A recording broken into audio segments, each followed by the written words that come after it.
Are you constantly trying to please others? What assumptions are driving that behavior? That's what this episode is about. You're listening to Pure Light, where we explore how you can believe in yourself and be happy with who you are. My name is Ailey. I help people do what they feel called to do. I'm a coach, writer, and yoga and meditation teacher. This is episode 151. So when I was a management consultant on my second project, so this was very early on in my career, there was a status meeting every Monday morning at 9:30. So it was with a full team, which was probably about 20 people. And I was the most junior person there. And every week there would be some work that wasn't clearly assigned to someone. So there was stuff that was kind of beyond the scope of people's roles and responsibilities. And so the managers would be like, okay, who has the bandwidth to do this?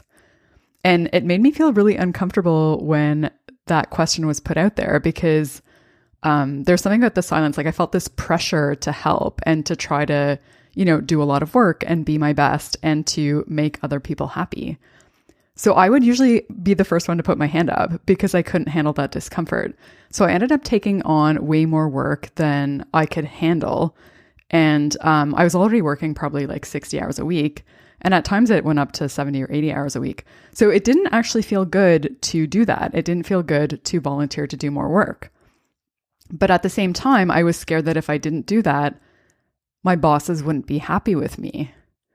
And so it was this constant cycle of wanting to please people, but also putting myself into a place where I was less and less happy with what I was doing.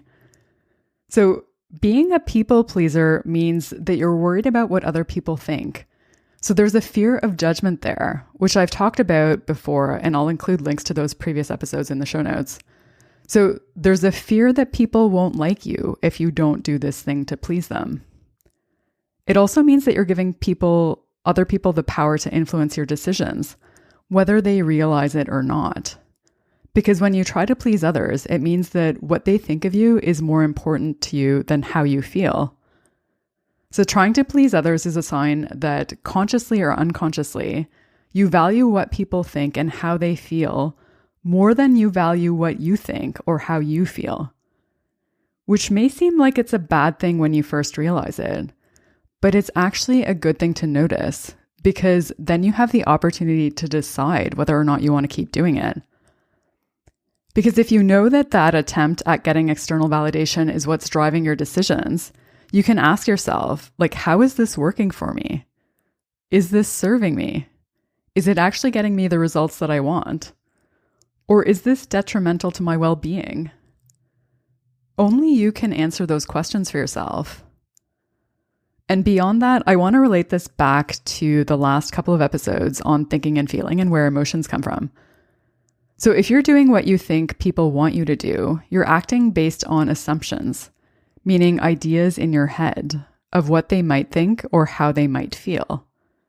So they may not actually think or feel the way that you're assuming they will. They might, but they might not.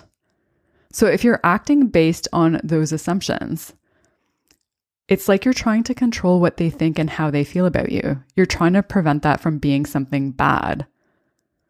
But if you think about what I talked about in the episode on where emotions come from, if you look at emotions as something that arise within you, as opposed to something that's being caused by external events or circumstances, you can see that whatever's happening is allowing you to see what's in you as opposed to being the cause or driving force behind your emotional experience. So it means that you're totally responsible for your inner state. And if that's true for you, that's true for everyone. So everyone else is totally responsible for their inner state, which means that you are not the cause of their emotions, but the mirror that allows them to see what's inside of them. So if they don't like what they're seeing, it isn't really about you. They may potentially project it onto you, that's true, but it's really about them. Because if you can take full responsibility for your inner state, so can they. Which means that you don't have to try to please them. You can own your worth and make the decisions that are right for you, knowing that other people can handle whatever you choose. This doesn't mean that you don't give a shit about how your actions impact others. It just means that you can stop prioritizing everyone else above yourself. You can prioritize your own mental and emotional well-being. You can take full responsibility for your inner state, and so can everyone else. They can do that for themselves.